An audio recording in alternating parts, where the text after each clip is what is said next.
Bienvenue sur le podcast Pixis. Au micro, j'ai David et Thibaut. Donc, je vous laisse vous présenter. Vous dites ce que vous voulez de vous. De toute façon, après, je vais enchaîner avec des questions. On va commencer par qui ? David, bientôt 34 ans, liégeois, Scrum Master depuis 5 ans, papa d'un petit Samuel qui a 8 mois, Cool. bientôt marié l'année prochaine avec ma fiancée du coup Valérie. Voilà, les informations essentielles. Super. Thibaut, aussi 34 ans, diverses casquettes, mais principalement considéré ici dans le cadre de DTSC, DT Service and Consulting. Aussi jeune papa depuis le 24 mars dernier, Wow. un petit Valentin, marié depuis maintenant un certain temps avec Florence. Et au final, c'est aussi l'information essentielle, je pense, par rapport à ça. C'est toujours un peu le stress quand on est au micro. Marié depuis, et alors là, tu comptes. Et ma fiancée s'appelle... Pour la petite histoire, c'est juste qu'on s'est marié en période Covid, donc on a eu plusieurs oui. mariages. Donc je dis toujours que je me suis marié 4 fois avec la même personne. Si vous voulez un mariage, je peux vous l'organiser. On est devenu spécialiste par rapport à ça. Chouette. On va passer un petit peu sur le registre pro. Ouais. Nous, on a reçu Sylvain au micro il y a quelques semaines. Il nous parlait justement de votre société, donc DT Service and Consulting. Exactement. Ça fait combien de temps que vous avez créé ça ? De qui l'a créé ? Alors j'ai créé la boîte... Donc c'est Thibaut. Hein ? Oui, j'ai créé la boîte en octobre 2019, officiellement fondée en décembre 2019. En gros, on va avoir 5 ans cette année-ci. Il y a beaucoup de choses qui se sont passées en 5 ans. Dans les grandes lignes, j'ai passé 2 ans en période Covid tout seul à essayer de débaucher monsieur ici là-bas, monsieur David. Au bout de 2 ans, finalement, je pense qu'on a réussi à se convaincre l'un l'autre qu'il y avait quelque chose à faire. Depuis, on a grandi pour finalement se retrouver maintenant à 8, bientôt 12 avant la fin de l'été. Donc, on est dans une phase de croissance plus rapide que la suite de Fibonacci. On s'est rendu compte que c'est exponentiel, ça on peut le dire. On est spécialisé dans toute une série de thèmes. On a développé une thématique, mais vraiment centralisée autour de la valeur ajoutée, des valeurs du lean. Je pense que vous avez aussi accueilli Mathieu Gendai il n'y a pas longtemps dans un autre podcast. Mathieu, c'est un très vieux collègue, j'ai envie de dire, avec qui j'ai eu l'occasion de travailler depuis le début de ma carrière professionnelle, presque depuis 2014. En gros, DTSC, c'est une société qu'on a créée avec la volonté de mettre en application concrète dans la stratégie au quotidien le lean au concept de philosophie même. Donc c'est vraiment quelque chose où on essaye dans tout ce qu'on fait d'être lean et qui du coup je pense a une certaine valeur ajoutée pour le monde de l'agilité parce qu'on trouve des éléments qui peuvent s'y retrouver. David, tu as rejoint quand, toi ? Mais donc moi j'ai rejoint en 2022, Ok. en mars 2022, le 28 mars, pour être exact, le premier jour. Et effectivement, ça faisait 2 ans, voire 3, que Thibaut me travaillait, revenait régulièrement en disant « Mais tiens, ce serait quand même intéressant de venir travailler, de faire des choses ensemble, etc. » Et puis les planètes se sont un peu alignées de mon côté. Je sortais de 2 expériences professionnelles en salariat classique, où ma motivation ne rencontrait pas les attentes des entreprises où j'étais. Ce que je pouvais apporter n'était pas spécialement utilisé ou valorisé, ou en tout cas, je l'ai interprété comme ça. Et donc, l'approche avec Thibaut, qui n'arrêtait pas de revenir vers moi pour me dire « Ah bah tiens, on pourrait quand même faire des choses sympas ensemble », ça a fait le déclic à ce moment-là, et c'est pour ça que j'ai décidé de rejoindre la boîte, et j'ai bien fait d'ailleurs. Ça, c'était en 2022, donc ça fait 2 ans et demi maintenant. Ça a beaucoup changé. À l'époque, on était nous 2. Donc, il y avait tout à créer. Et puis après, mon frère est arrivé, Sylvain. Et puis là, maintenant, comme Thibaut disait, on va être 12 en septembre. Ça prouve que j'ai eu raison de dire oui et qu'il a eu raison d'insister pendant si longtemps à l'époque pour que je rejoigne la Je boîte. tiens à le préciser, c'est quand même lui au final qui est revenu vers moi. Yes, c'est vrai. C'est David vrai. qui est revenu vers moi. C'est vrai. Pour la petite anecdote, C'est vrai. Ouais, tout à fait. je ne suis pas un harceleur Non, qui non, vient non, la non. chercher, je plante les graines et puis après, je laisse à chacun C'était l'occasion tout à de fait pouvoir volontaire. décider. Ça me fait penser à l'histoire avec Pierre-Emmanuel et moi, parce que, en effet, je pense que je l'ai travaillé au corps pendant longtemps, et au final, il a cédé. J'ai été le harceler un petit peu, Ok. sur le jeu, j'avoue. Il faut de temps en temps, tant qu'on reste friendly. C'était intéressant dès le départ. C'était juste, je me disais, c'était peut-être un peu trop beau, en fait, pour que ce soit vrai. Et c'est ça qui a fait peut-être partie de mes réticences au début. Je me disais, mais c'est pas possible. Ce qu'on pourrait faire, ça paraissait trop beau. Et c'est peut-être ça que je me suis mis un frein, alors qu'il n'y avait pas raison d'en avoir. Et ça s'est confirmé par après.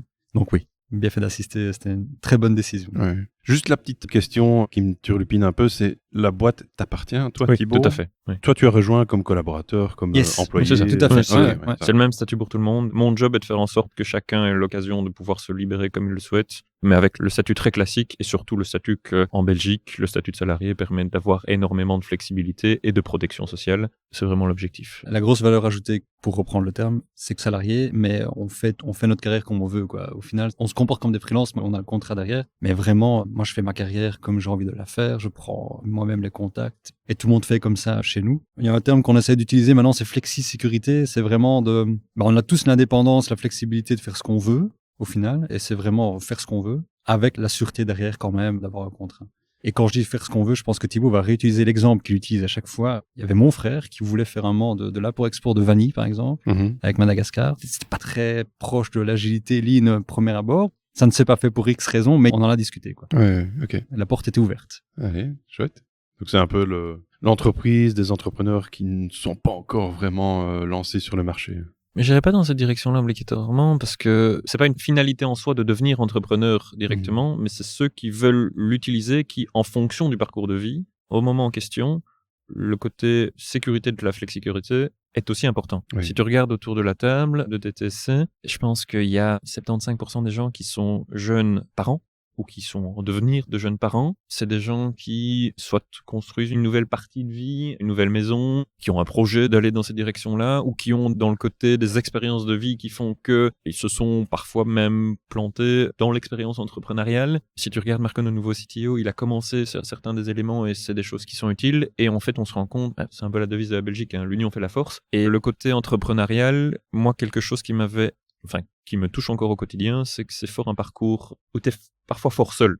Et ce côté de ne pas être seul, justement, mais de pouvoir quand même avoir tout l'avantage de le faire de manière totalement indépendante et tout à fait libre dans ta trajectoire professionnelle, je pense que c'est aussi quelque chose qui attire chez DTSC et qui permet véritablement de construire sur ce point-là. Alors, je dis pas, on est les premiers à pouvoir dire à n'importe qui au sein de l'entreprise, tu veux te lancer, moi je serai la première personne à dire, félicitations, je suis là, qu'est-ce qu'on peut continuer à faire ensemble? Il n'y a rien à refaire ensemble là, par la suite, aucun problème par la suite, on sera là pour pouvoir le faire. On aura fait une étape et un trajet dans ta vie sur le sujet. Mais c'est pas la finalité première de dire comme tu pourras avoir la Smart qui te permet justement d'avoir cette première étape vers l'entrepreneuriat sans avoir obligatoirement tout le côté. Il y a d'autres structures qui existent pour le sujet. Nous, on se spécialise plutôt dans cette valeur ajoutée, mais véritablement en mettant l'humain au centre, qui est pour moi la valeur de base du Lean, qui est d'avoir l'humain, le Gemba au centre du terrain. Et c'est ça qu'on a vraiment essayé de mettre dans DTC et qu'on essaye en fait de le mettre au quotidien. Comme Dave l'a évoqué, c'est quelque chose qu'on construit véritablement. Ceux qui étaient DTC il y a 5 ans,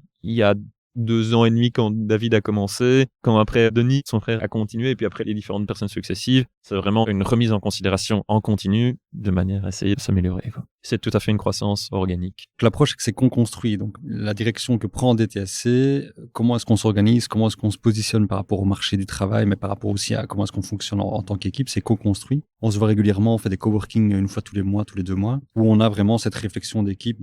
On en est là aujourd'hui, où est-ce qu'on veut aller? Et surtout, ce qui est intéressant avec les nouvelles recrues, c'est de voir comment est-ce qu'on s'imbrique l'un l'autre, qu'on apprenne à se connaître et comment est-ce qu'on puisse continuer à grandir comme on l'a fait jusqu'à présent, avec le challenge d'être de plus en plus. C'est une réflexion qu'on a en ce moment, en tout cas avec la croissance qu'on a eue.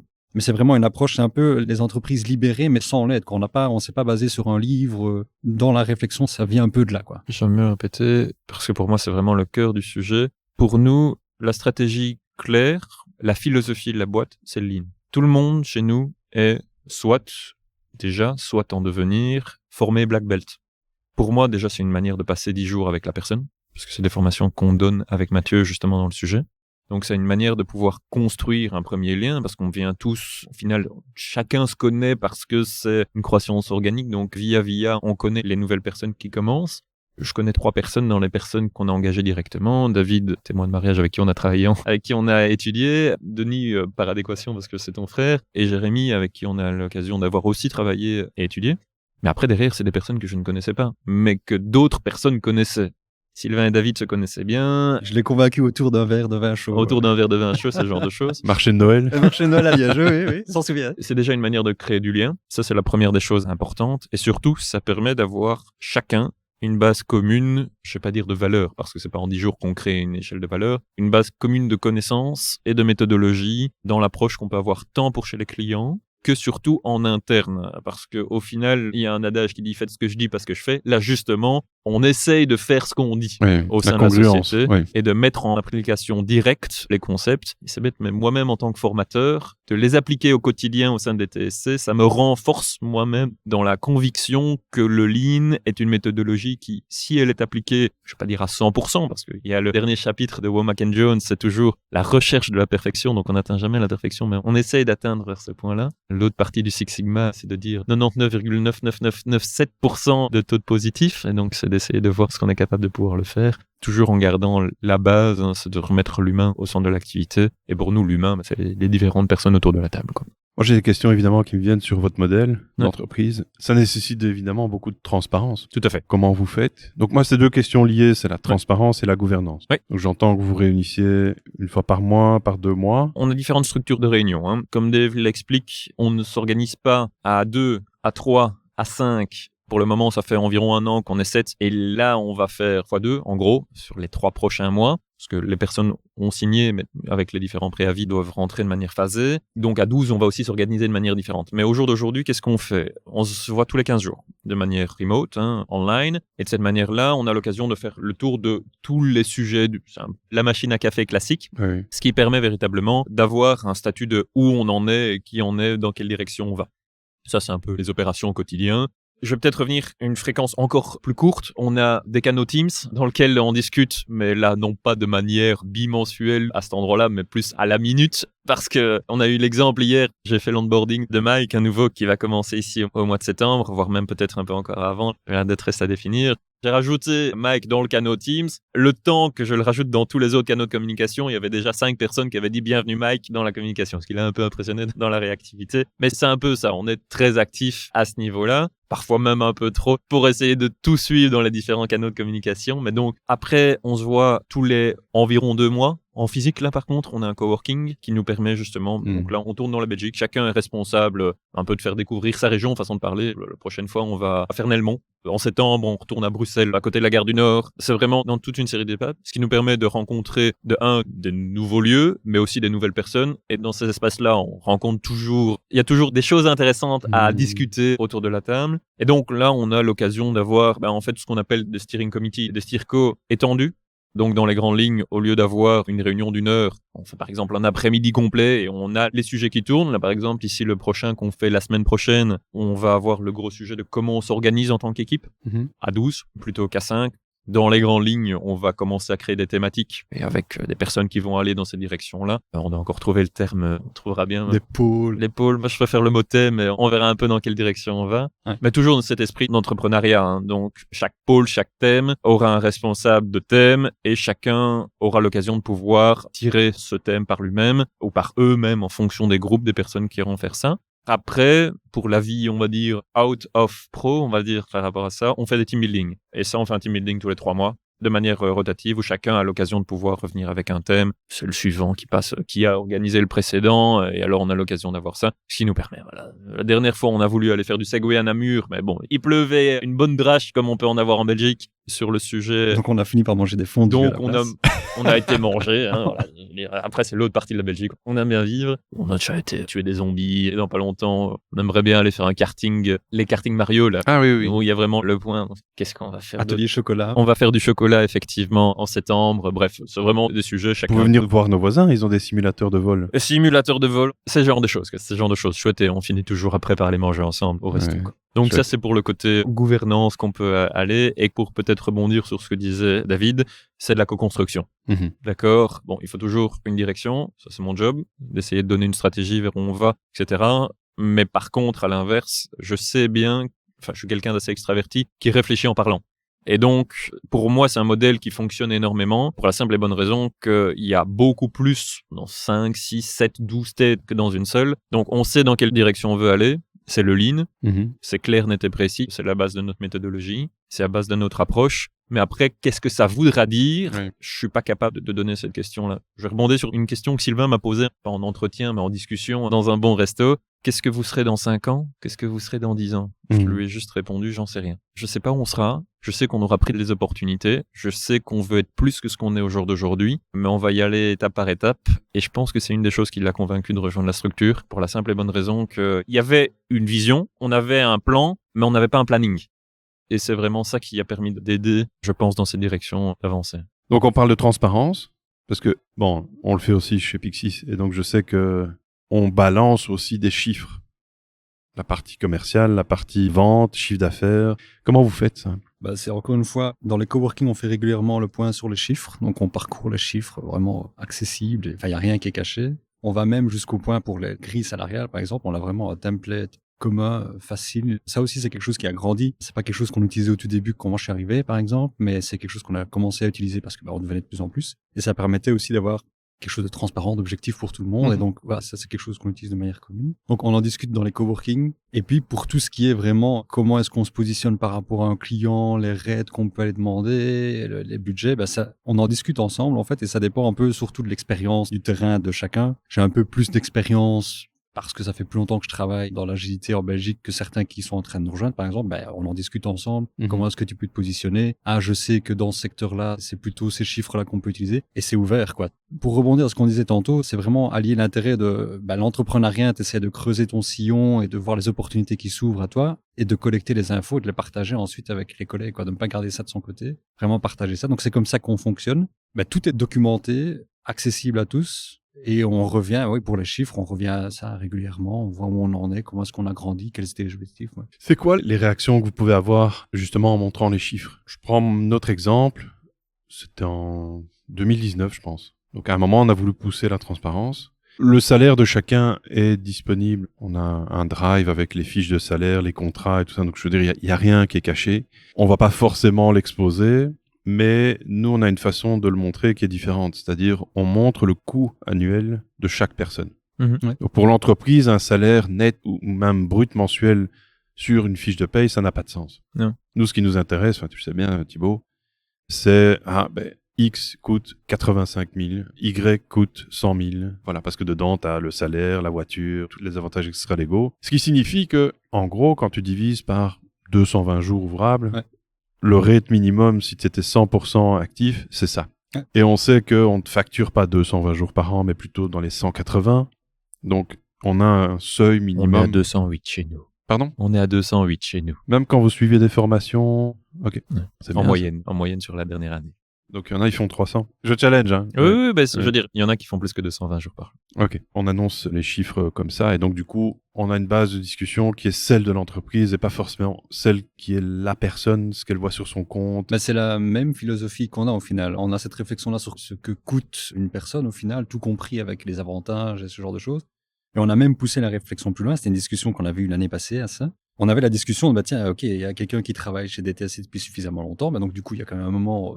les investissements sont passés, donc cette personne rapporte de l'argent. Oui. Comment est-ce qu'on fait? Comment est-ce qu'on va, du coup, répartir ça? Parce que là, donc, la personne n'est plus un coût, mais, enfin, un coût, encore une fois, c'est un grand mot, mais elle rapporte de l'argent. Et on a une discussion de comment est-ce qu'on interprète ça et comment est-ce qu'on fait en sorte de grandir efficacement. Si quelqu'un, par exemple, arrive à se vendre avec un rate beaucoup plus élevé que la moyenne, il faut que ce soit bénéfique pour la société, mais pour la personne aussi. De l'autre côté, une personne qui a une mission beaucoup plus stable, beaucoup plus sur le long terme, où il y a un rate qui peut être plus faible, mais plus stable, il faut pas qu'il soit lésé non plus.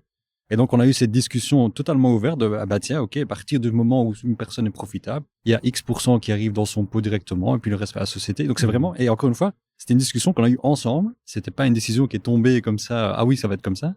C'était vraiment pour s'y retrouver. L'intérêt de l'exercice d'en avoir discuté ensemble, c'est qu'on avait justement ces deux points de vue-là. On avait des collègues qui avaient des missions beaucoup plus longues, avec un tarif peut-être plus faible, mais plus stable, et qui ne se voyaient pas spécialement changer plus souvent. Et d'autres qui étaient plus agressifs dans leur démarche commerciale. Et donc, du coup, on a essayé de trouver quelque chose de commun qui correspondait à tout le monde. Et on en a discuté dans un coworking. On a formalisé ça. C'est dans l'Excel maintenant qu'on l'utilise pour les En gros, on a vraiment une politique de redistribution et d'augmentation co-construite.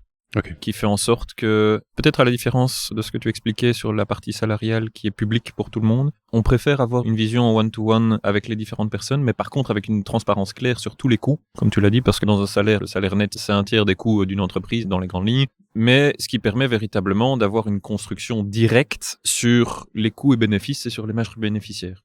Et sur ces marges, qui sont là purement transparentes au niveau individuel, parce que je trouve que ça fait beaucoup plus de sens au niveau individuel d'avoir le point, parce qu'au final, c'est la démarche de chez DTSC. Tu viens pour travailler pour la personne. Ce qui a ton collègue, au final, de c'est privé, RGPD, et on laisse ça de ce côté-là, mais surtout, ça a beaucoup plus de sens pour moi d'avoir ces discussions avec la personne directe pour voir ce que tu peux apporter et ce que l'entreprise peut faire directement. Oui. Et alors, on va vraiment avoir cette politique de redistribution, comme l'expliquait Dave, à partir du moment, ce qu'on appelle le break-even, le moment où l'investissement initial, je dis souvent, engager un nouveau collaborateur, ça coûte environ 50 000 € à l'entreprise avec la voiture, les premiers mois où il faut trouver le client parce qu'on n'engage pas pour la mission, on engage sur profil. comme on le dit plutôt en consultance, parce qu'on sait qu'on va être capable de faire quelque chose ensemble. Moi, j'ai pas besoin d'avoir un client pour savoir que la personne, on va travailler ensemble. J'engage parce que je sais que la personne trouvera quelque chose. Oui. Parce que le profil est suffisamment intéressant, ce qui fait aussi qu'on a autour de la table des personnes intéressantes au sein des TSC. Donc j'entends qu'elle est co-responsable aussi de trouver sa mission. Oui. Tout à fait. Tout à fait. Elle est même 100% responsable Ouais. de trouver sa mission. Ce n'est pas nous qui allons trouver la mission pour quelqu'un d'autre. Ce qu'on donne, c'est l'opportunité d'avoir un champ de réflexion totale sur qu'est-ce que tu veux faire. C'est quoi la prochaine étape de ta carrière? Avec l'opportunité de dire, OK, là maintenant, si tu es seul, mais parfois tu vas arriver avec une première mission à un rate qui va être plus faible que ce que tu pourrais avoir. Mais à la fin du mois, tout le monde doit manger. Et dire non quand tu as quelque chose qui est plus ou moins acceptable, mais tu sais que tu pourrais avoir 2 impacts. Le premier, ta motivation va être un peu plus basse parce que tu vas te dire j'aurais pu avoir quelque chose de mieux, je sais que je vaux plus que ça. Et à l'inverse, du coup, tu as aussi l'apport que tu vas pouvoir donner à ton client qui va peut-être pas être là où tu vas pouvoir avoir le plus de valeur ajoutée parce que tu vas prendre, je vais pas dire la première mission, mais tu vas prendre ce qu'il y a de disponible à ce moment-là, tandis que chez nous, on a tout à fait l'opportunité de pouvoir le faire. Ça, c'est quelque chose que je dis systématiquement en onboarding maintenant. J'ouvre notre CRM sur laquelle on a l'entièreté des missions qu'on a trouvées. Il y a la colonne des perdus, mais on a aussi la colonne des missions qu'on a refusées. Okay. Et dans cette colonne des refusées, il y en a beaucoup. On se permet aussi de dire non à des propositions très très intéressantes par rapport à tout ça, qui permet vraiment, encore une fois, j'aime bien démontrer ce qu'on fait, c'est pas juste un discours, mais d'essayer de le faire. Et j'ai remarqué, sur toutes nos missions, on a refait les chiffres justement hier avec Mike quand on a fait son onboarding, on a refusé 60 missions sur les 2 dernières années, sur 110 qu'on a laissé passer, entre guillemets. Et donc de cette manière-là, c'est des choses, on met aussi de côté des opportunités qui, certes, seraient potentiellement intéressantes, mais qui ne correspondent pas à 100% à ce qu'on voulait à ce moment-là pour la personne dans cette direction-là. Est-ce que vous avez déjà eu des discussions difficiles? J'entends que vous avez 4-5 ans, oui. Vous êtes 8, vous allez passer à 12. Est-ce qu'il y a eu des longs moments, je veux dire, où un employé est resté off sur le bench? Est-ce qu'il y a eu des moments où, finalement, même si je suis un peu sur le bench, ça fait longtemps que je suis là, j'aimerais bien une augmentation? Ou, le pire, je veux dire, est-ce que vous avez dû virer ou quelqu'un est parti? Non. La dernière question, non. Pour la simple et bonne raison qu'on a, je pense, on n'a pas encore dans ce cycle. Les cycles de changement, c'est souvent 3 ans dans les entreprises en moyenne aujourd'hui. David a 2 ans et demi. Et le business model de l'entreprise fait en sorte que si tu t'ennuies, en fait, tu peux faire ce que tu veux. Donc, à partir du moment où tu peux faire ce que tu veux, ta baisse de motivation, au lieu de je change, je pars, je vais vers un autre client, par exemple. Et ça, c'est des choses qui sont par contre déjà arrivées. Et donc ça, c'est peut-être plutôt ce côté moment un peu plus compliqué que tu évoques, Norman. On a déjà eu des personnes qui ont arrêté une mission parce que ça ne se passait plus bien.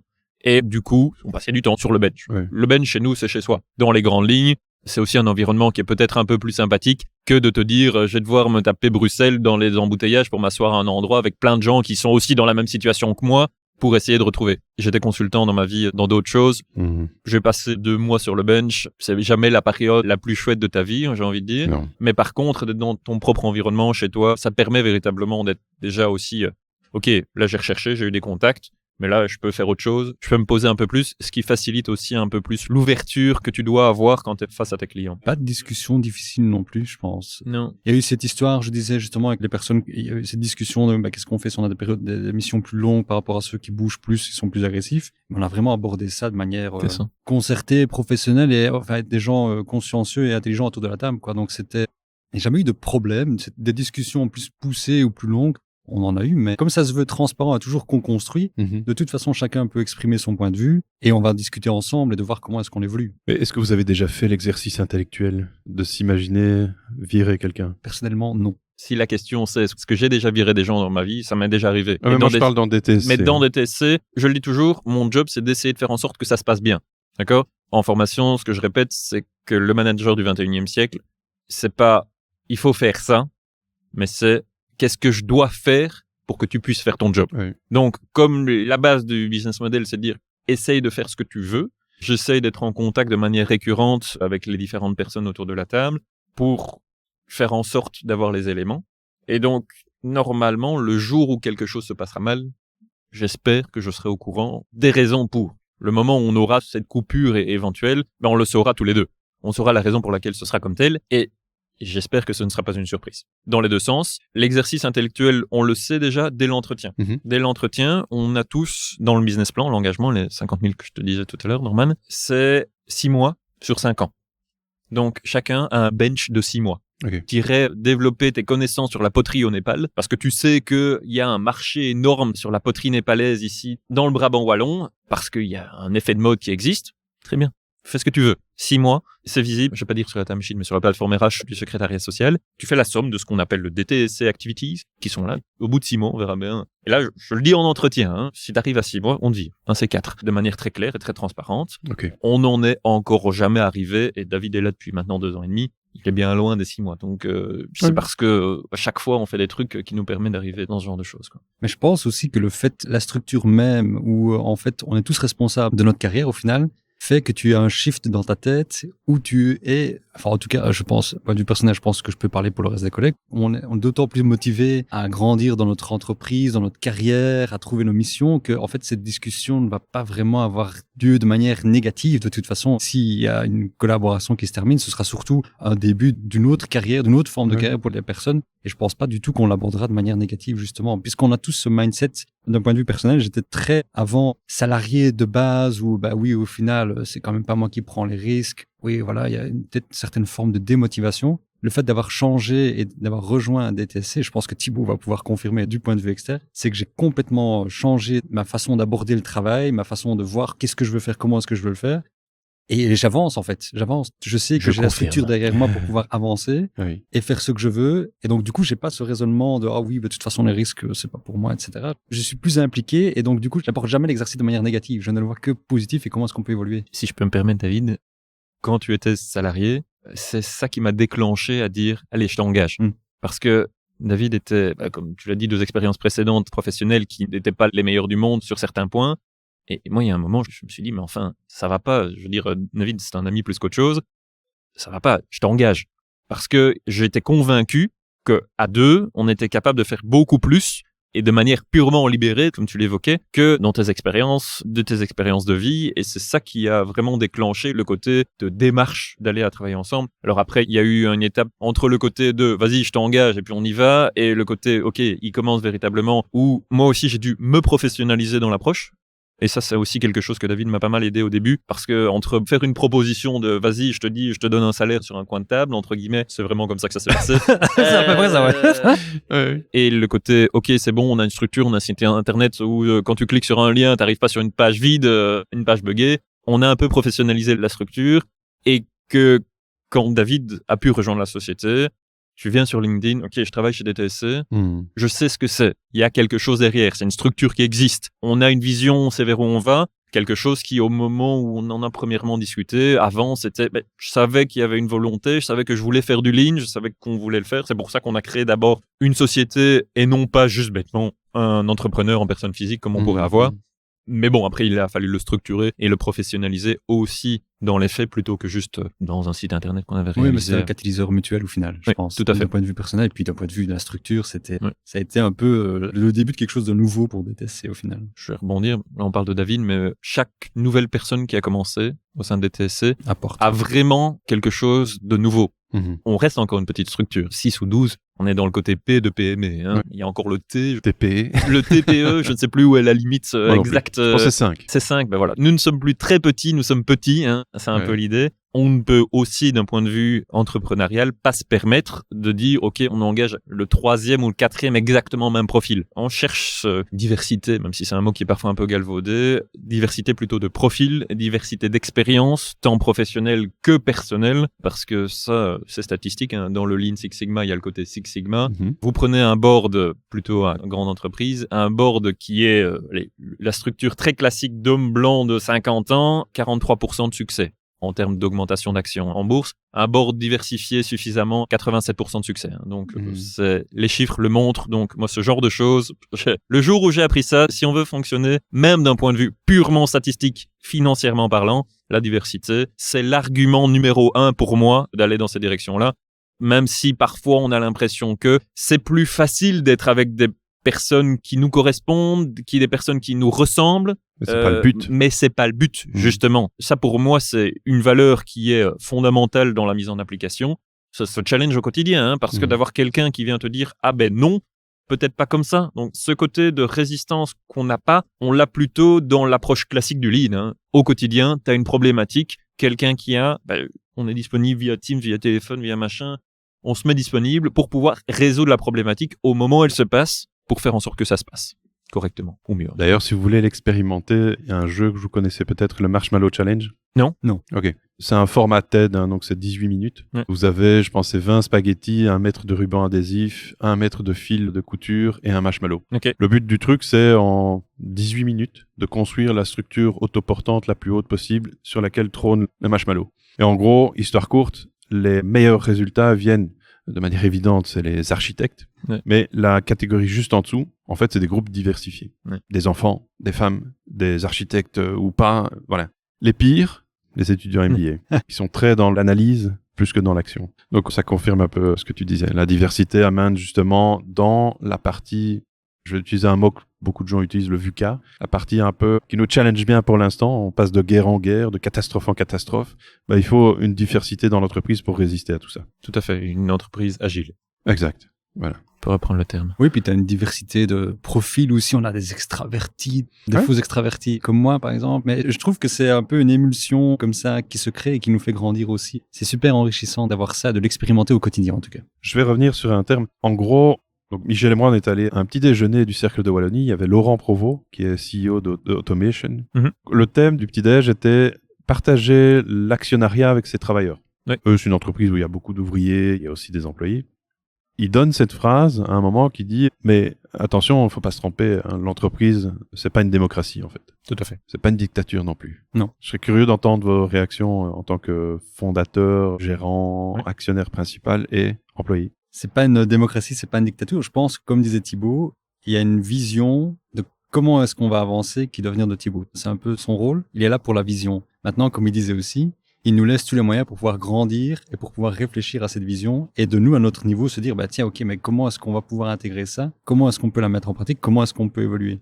Mais je pense qu'à moi, il faut quand même avoir des rails, quoi, hein, pour refaire un peu l'analogie avec le rail. Il faut que les rails soient posés, puis à nous d'avancer derrière et d'avoir simplement tout l'outillage, etc., pour faire en sorte que ça avance efficacement. Donc, je pense que je suis tout à fait d'accord avec ça. Maintenant, pour l'aspect, c'est pas une dictature. Chez nous, il y a vraiment tout l'aspect, on discute de tout, vraiment. Donc, et c'est quelque chose dont j'ai besoin d'un point de vue personnel. Je pense que c'est aussi une cap pour les collègues dans l'équipe. Il faut qu'on ait une vision où est-ce qu'on va, quel est l'objectif, et puis à nous de discuter comment est-ce qu'on avance. Donc oui, je suis tout à fait d'accord avec cette phrase-là. Moi, de mon côté, juste pour le parti actionnariat, en fait, rebondir sur quelque chose dont on a déjà discuté, il y a aussi un partage des bénéfices qui se fait chez nous. Non pas d'un point de vue purement actionnarial avec une répartition, une entrée au capital et ce genre de choses, parce qu'au final, c'est plus compliqué qu'autre chose. Et donc, tu rentres dans des parts, dans des notaires, des choses comme ça. Donc, ce qu'on a fait, en fait, c'est véritablement dans la politique d'augmentation. Ton augmentation est basée sur ta différence par rapport au prix de vente médian, pas moyen, parce que sinon il peut y avoir des différences, on va essayer d'éviter ce genre de points. Ce qui fait en sorte qu'en fait, au bout de 10 ans, tu as 60% des bénéfices que tu reprends au sein de ton augmentation directe. Les chiffres sont connus, c'est 10% directement dès que tu as ton break-even dont on parlait, et puis après c'est 5% tous les ans. Et donc au bout de 10 ans, tu arrives à 60%, ce qui permet qu'en fait, tu deviens actionnaire majoritaire du bénéfice que tu apportes au bout de 8 ans, quelque chose comme ça, par rapport à tout ça. Après, il y a aussi des primes à ce qui ajoute de la valeur ajoutée pour la société. Tu trouves un nouveau collègue, parce que c'est aussi ça, on recherche des nouvelles personnes, tu as une prime. Tu négocies à la hausse ton prix de vente, tu vas aussi avoir une prime qui est comme n'importe quelle commission de vente. Tu vas avoir aussi cette commission qui va être...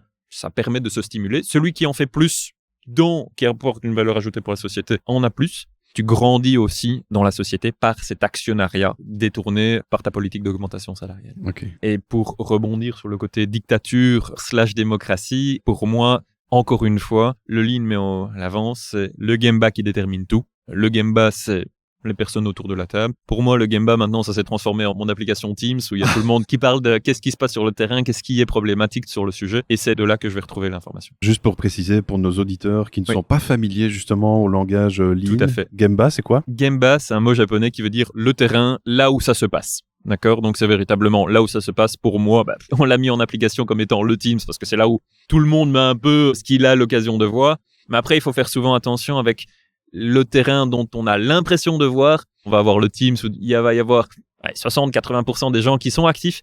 Et puis ceux qui sont peut-être un peu moins actifs. Alors là, c'est mon rôle d'aller chercher cette information chez les gens et d'être bien en contact, non pas avec 80%, mais les 100% des gens au moment où c'est nécessaire. Ce n'est pas juste écouter les extravertis. C'est pas juste écouter les extravertis, ouais. justement. En tant qu'extraverti, en toute honnêteté, c'est parfois, je dois me forcer à aller chercher cette information-là parce que pour moi, c'est plus que naturel d'être dans la communication.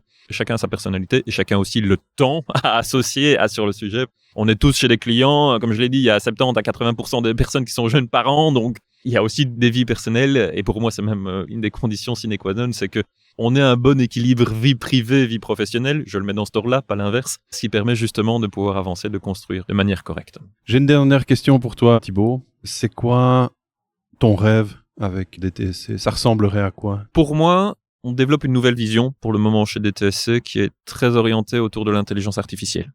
C'est quelque chose, on a des pôles, on a des thèmes qui sont très connus autour de gestion de projet, autour de l'agilité, autour du Scrum, autour du Lean, autour de nos capacités à donner des formations, autour de tout ça. Ça, c'est des choses qui sont bien connues et qui sont bien partagées au sein de l'équipe. Donc, c'est des choses qu'on fait dans tous ces thèmes-là. Mais par contre, on a vraiment une nouvelle vision qu'on s'est lancée dans l'intelligence artificielle. C'est un thème qui est très fort à la mode pour le moment. Mais on a essayé de l'aborder encore une fois de manière un peu différente, qui est de se dire, au lieu de on va développer le énième chatbot qui va être capable de pouvoir te faire ça, ou la énième application IA qui va te permettre de mieux faire de la cuisine ou entretenir ton jardin, on veut bâtir un centre de compétences. On s'oriente même plus dans le côté centre de recherche que de côté véritablement application directe pour nos clients. Parce que au final, on voit tellement de problèmes chez nos clients avec lesquels justement l'intelligence artificielle va avoir des solutions immédiates, qu'on veut avoir en interne les compétences que pour pouvoir apporter ces solutions et plutôt être un acteur de cette nouvelle transformation digitale où on va avoir la capacité de pouvoir dire, jusqu'à maintenant, on avait des méthodologies pour dire, il faudrait mieux que tu fasses comme ça. Là maintenant, d'être capable d'évoluer, c'est la prochaine étape de DTSC, de dire, on peut aussi t'accompagner à aller dans ces directions-là. Et c'est la dernière embauche. En fait, la première qu'on a fait sur le pur payroll de l'entreprise qui n'a pas une consultant direct, c'est Marco, notre nouveau CTO qui a commencé ici à mi-juin. Et on doit évidemment co-construire avec lui sur les prochaines étapes. Pour moi, le rêve, c'est d'avoir ce panel complet au sein de DTSC, tant d'apporter aux personnes internes la capacité d'avoir aussi, de suivre le train, l'intelligence artificielle, parce que c'est quelque chose où on doit rester à la page. C'est notre job d'être capable de pouvoir améliorer et d'apporter la meilleure des valeurs ajoutées aux clients. Comme de l'autre côté, aussi, pour nos clients divers et variés, tant en formation, coaching, que derrière la capacité d'apporter tout ce genre de choses. Donc ça, c'est vraiment moi ce qui me passionne et ce qui va occuper une bonne partie de mon temps dans les prochaines semaines, mois et années, je pense, au sein de DTSC. Et toi, ton rêve, David? C'est qu'on continue à construire une vision commune ensemble et avancer ensemble et où je puisse continuer à faire ce que je veux. Parce que je me suis vraiment rendu compte que ça avait fondamentalement changé ma vie presque, pas tant que professionnel mais carrément tout. C'est vraiment quelque chose d'unique, je pense, que je n'avais jamais expérimenté avant et j'aime vraiment bien ça. On est là pour tester, on sait que tu peux faire et donc vas-y. Donc de continuer dans cette voie-là, de continuer à pouvoir échanger aussi librement, aussi souvent et de manière intéressante avec les gens de l'équipe et de continuer à construire tout ça en fait. C'est surtout ça qui m'intéresse. Les sujets de l'IA, etc. Les thématiques, ça c'est au final, voire même secondaire pour moi, c'est plutôt comment est-ce qu'on évolue ensemble, on touche un peu à tout, on essaye, on évolue. Et moi, par exemple, un truc que j'ai découvert, pour donner un exemple un peu plus précis, chez DTSC, j'ai commencé à vraiment jouer sur LinkedIn, la communication LinkedIn, faire des petits visuels, etc. Chose que je ne faisais pas du tout avant. Ça a grandi organiquement et c'est vraiment quelque chose que j'adore faire. Et donc maintenant, je développe ça. Je ne pense pas que j'aurais pu le faire si je n'avais pas été chez DTSC, par exemple. Et donc je me trouve vraiment ça refait un peu des liens avec les cours d'art plastique, de dessin que j'avais quand j'étais plus petit. Il y a tout un peu qui se relie et j'ai la liberté de tester ça dans un milieu professionnel et je trouve ça plus qu'inspirant. Donc oui, continuer dans cette voie-là. Continuer à grandir collectivement. Chouette. Merci. Moi, j'ai énormément de questions. Et en fait, j'ai envie de challenger ça. Ce serait de vous donner rendez-vous dans 5 ans. Parce que je pense qu'il y a beaucoup de choses intéressantes que vous avez dit là au micro, mais que j'ai envie de voir grandir. Et donc, vous donnez rendez-vous, alors peut-être pas dans 5 ans, mais dans 2-3 ans peut-être. J'ai vraiment envie de voir comment ça évolue. Je suis très curieux de voir ça. Si je peux me permettre, je suis aussi très curieux de voir ce qu'on sera dans 2-3 ans par rapport à ça. Pareil. Mais rendez-vous est pris sans aucun problème. Ok. Comment on vous contacte? Différents canaux. Le canal qu'on utilise le plus souvent, c'est LinkedIn. Donc, on a notre page LinkedIn, DT Service and Consulting sur LinkedIn. Ça renvoie à notre site web. Ou alors, vous allez sur le site web dtsc.be. Et puis après, il y a tous les gens de l'équipe qui sont listés. On peut contacter tout le monde en direct sur LinkedIn. Et il y a même un formulaire de contact assez simple aussi sur le site web si jamais. Mais voilà, essentiellement LinkedIn et le site web. Je pense que c'est les 2 canaux principaux. On est assez actifs tous de toute façon sur LinkedIn et donc on répondra avec plaisir. Donc n'hésitez pas à vous abonner à notre page déjà, première chose, et puis à se connecter avec les membres de l'équipe. On est toujours au taquet et on répondra avec grand plaisir. Ok. Thibaut, un dernier mot? Je vais juste terminer par vous remercier pour l'opportunité d'aujourd'hui. C'est vraiment quelque chose d'appréciable. Moi, c'est quelque chose qui me marque personnellement, le fait que ce qu'on fait intéresse. Et chaque nouvelle personne même qui commence, c'est une preuve de confiance qui est apportée. Moi, personnellement, je suis quelqu'un, le contact humain est extrêmement important. Et d'avoir ces notions de ce qu'on fait est intéressant. Mais comme tu l'as dit, je suis très, très intéressé de savoir ce qu'on sera dans 2, dans 3 ans et de voir d'aller dans cette direction-là. Donc, rendez-vous clairement pris. Encore une fois, merci pour l'opportunité. On aura l'occasion de continuer de toute façon à discuter pour la suite. Merci à vous. Je rappelle aux auditeurs, donc on a un répondeur. Vous avez le lien sur les plateformes où l'hébergeur principal est Vodio. Vous retrouvez le lien dans nos publications sur notre site web, donc pixis-belgique.be/podcast. Je vous remercie et à très vite. Merci à vous. Merci.